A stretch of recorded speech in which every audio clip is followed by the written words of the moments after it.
De l'art, un mot, un face-à-face. Cartel. Continuons à nous intéresser dans Cartel aux relations entre culture dite haute et culture dite basse.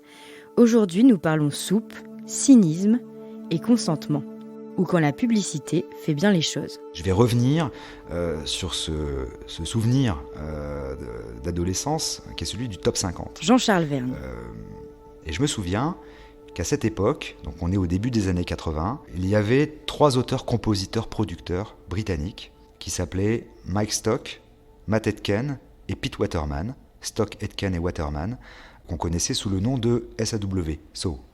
Et ces 3 compositeurs-producteurs occupaient les premières places des charts du hit parade sans même que leur nom ne soit connu du public.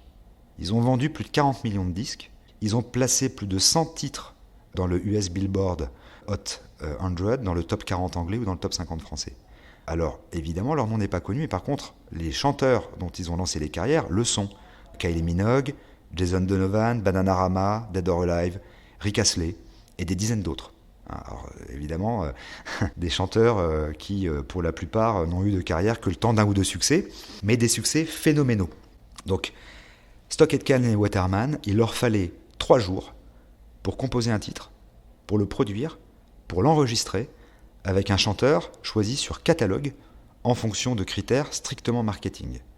Alors, l'apogée de cette forme de cynisme musical marketing, elle a été sans doute incarnée dans le groupe, alors je mets des grands guillemets à groupe, dans le groupe Milli Vanilli, alors qui je précise n'était pas un groupe produit par Stock, Aitken et Waterman, mais le groupe Milli Vanilli, on se souvient, pour certains d'entre nous, d'un groupe dont le déclin brutal est intervenu lors d'un concert en 1989, il faisait de la soupe, c'était vraiment du truc de top 50, mais bon, il marchait de manière mondiale, et lors d'un concert en 1989, il a été avéré, à cause d'une rupture de bande magnétique, que les 2 chanteurs du groupe n'avaient jamais posé leur voix sur un seul titre, et que tous les morceaux étaient chantés par d'autres chanteurs, qui étaient dans l'ombre. Bon, autre exemple, j'ai cité tout à l'heure Rick Astley, avec son titre le plus connu, c'est en 1987, c'est « Never Gonna Give You Up ».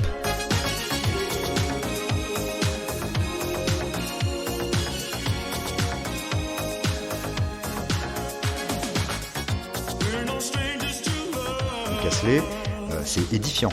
Numéro 1 dans 25 pays, c'est-à-dire 12% de la planète. Numéro 1 dans 25 pays, suivi d'un oubli définitif.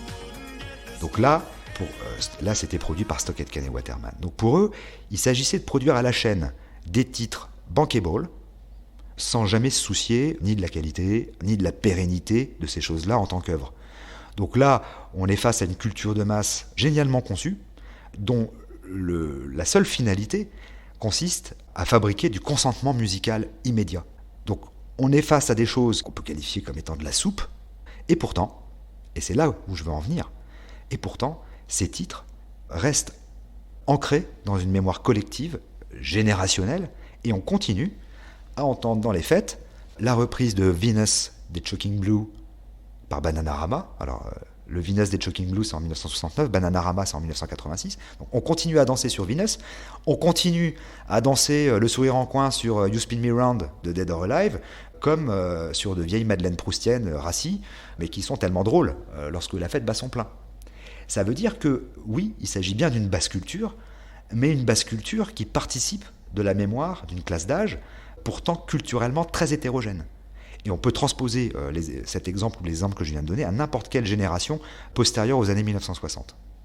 Donc, un produit de culture populaire qui a été fabriqué pour être un produit de culture populaire peut devenir un marqueur générationnel indélébile, même s'il est débile. Et il peut se constituer en valeur culturelle significative. Ça veut dire quoi ? Ça veut dire que le mineur, et là on est vraiment au fond de la mine, pour le coup, le mineur en deviendrait presque majeur, uniquement par son aura quasi archéologique de vestiges d'une époque. Souvenons-nous qu'à Pompéi, il n'y a pas que des mosaïques sublimes, il y a aussi des débris de pots de chambre. Donc le mineur, à un moment donné, peut aussi participer d'une histoire majeure. Voilà. Donc ça, c'est quand même, je crois, quelque chose qu'il faut avoir en tête. Donc la basse culture de marché, celle de l'entertainment que j'ai évoquée, celle du marketing, ce sont aussi des cultures qui sont fondatrices de leur époque, qu'on le veuille ou non. Et ça, c'est vraiment, sur un plan strictement marketing, c'est vraiment la victoire écrasante remportée par ce qu'on appelle la fabrication du consentement. Et la fabrication du consentement, c'est quelque chose qui a été théorisé très précisément dès le début du XXe siècle par le premier grand publicitaire, et sans doute le plus grand publicitaire de tous les temps, qui était un Américain, et qui s'appelait Edward Bernays. Je vais faire un petit rappel rapide sur Edward Bernays. Edward Bernays, il a été appelé au début en 1916 par le président américain Wilson pour retourner l'opinion publique pour que les États-Unis entrent en guerre pendant la Première Guerre mondiale. Le problème, c'est que Wilson avait été élu sur un argument totalement contraire. Nous ne rentrerons jamais en guerre. Donc il fait appel à Edward Bernays. Alors il n'était pas publicitaire, le terme n'existait pas à l'époque. On appelait ça un conseiller en relations publiques. Et Edward Bernays, en quelques semaines, en faisant appel à des acteurs très influents, comme Charlie Chaplin par exemple, retourne littéralement l'opinion américaine qui, subitement, alors qu'elle était totalement contre la guerre, devient totalement pour la guerre. Et les États-Unis entrent en guerre. Ensuite, Bernays va être embauché par l'American Tobacco Company, et en l'espace de quelques semaines, il va se mettre à faire fumer les femmes qui ne fumaient pas, et qui ne fumaient pas parce qu'elles n'avaient pas le droit de fumer dans les lieux publics, dans les théâtres, dans les cinémas, etc. Et il va orchestrer une mini-manifestation de femmes sur une avenue de New York en les faisant fumer devant tout le monde, et donc la presse va publier des photos, on voit ces femmes qui fument, il appelle ça les torches de la liberté, et là, bingo, les femmes se mettent à fumer, et le marché du tabac, de la cigarette, explose. C'est lui qui a inventé le petit déjeuner à l'américaine, c'est-à-dire le bacon, les toasts et les œufs. C'est lui qui l'invente pour doper les ventes de bacon aux États-Unis. Voilà. Edward Bernays, c'est ça. Il était le double neveu de Sigmund Freud, par son oncle et par sa tante, je crois. Donc il allait passer toutes ses vacances chez Sigmund, et donc sa jeunesse a été bercée par les théories psychanalytiques. Et il s'en est servi pour écrire des bouquins. 2 bouquins notamment. Le premier, c'est Crystallizing Public Opinion, cristalliser l'opinion publique en 1923, et Propaganda en 1928. Ces 2 livres, c'est très intéressant parce qu'ils vont être les livres de chevet à la fois de Joseph Goebbels, qui va donc orchestrer toute la propagande nazie, et de Jacques Séguéla, l'un des plus grands publicitaires français des années 80. Voilà, donc ça c'est la fabrication du consentement.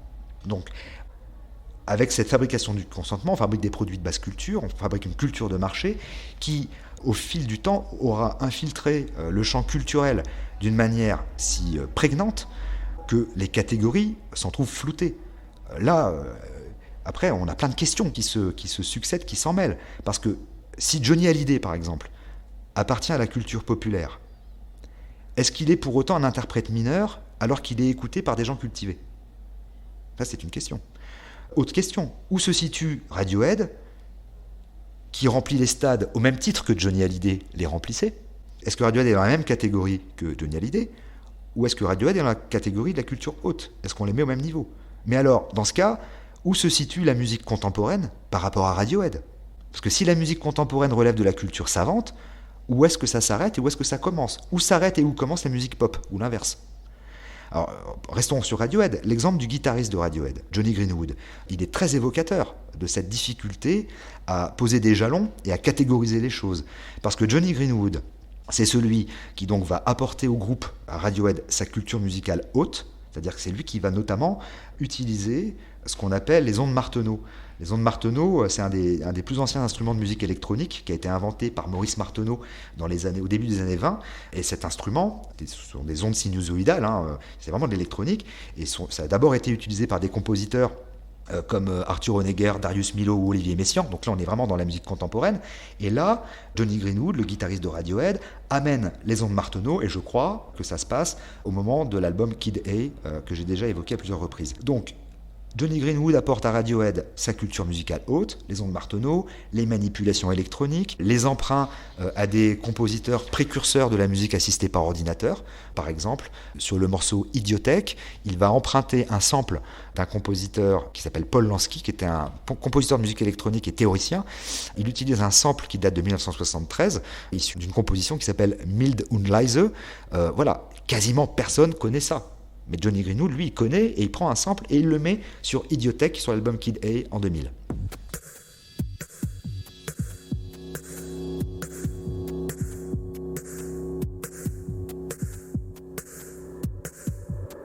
Johnny Greenwood fonde un label de musique qui s'appelle Octatonic Records, qui est dédié à la musique classique et contemporaine. Il adapte et il exécute des pièces de Steve Reich.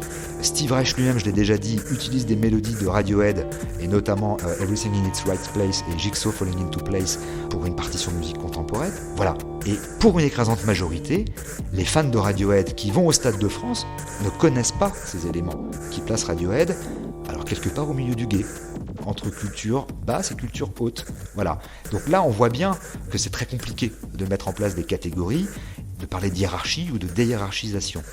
Je vais donner encore deux ou trois exemples qui sont assez drôles. On peut prendre l'exemple d'un autre chanteur des années 80, Jean-Pierre Madère, pour ceux qui se souviennent, Macumba. Voilà, maintenant vous l'avez tous dans la tête pendant des heures, c'est affreux. Bon, Jean-Pierre Madère, en 1987, sort un concert qui s'appelle Madère en concert, sous-titré Sous influence. Bon.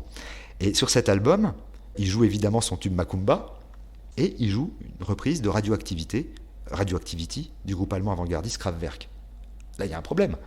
On est face à un type qui fait vraiment de la variétoche. Macumba, on danse ça dans les mariages, quoi. Et en même temps, sur le même album live, il reprend Radioactivity de Kraftwerk, qui est le groupe qui a inventé la musique électronique. Problème. Voilà. Dernier exemple, qu'est-ce qu'on fait avec Pascal Obispo ? Pour rester sur les chanteurs de variété.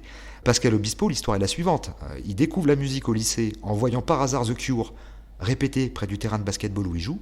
Donc là, il se découvre une passion pour la musique. Un peu plus tard, il va intégrer un groupe qui s'appelle Senso avec Franck Darcel, qui est un ancien musicien du Marquis de Sade. Donc on est sur de la musique plutôt exigeante, qui n'est pas franchement de la musique populaire, enfin en tout cas qui est une musique populaire, mais plutôt indépendante et plutôt très, très écrite, etc. Et puis par la suite, il va devenir le compositeur populaire qu'on connaît, c'est-à-dire qu'il travaille pour Johnny Hallyday ou Patricia Cass. Cartel. Donc, sauf si on considère que The Cure, Marquis de Sade, Johnny et Patricia Cass appartiennent à la même catégorie, il y a un problème manifeste de taxinomie. Par Jean-Charles Vergne. C'est-à-dire de catégorisation. Taxinomie, c'est comme si on disait Taxi Girl plus Klausnomie. À retrouver en téléchargement sur toutes les plateformes de podcast.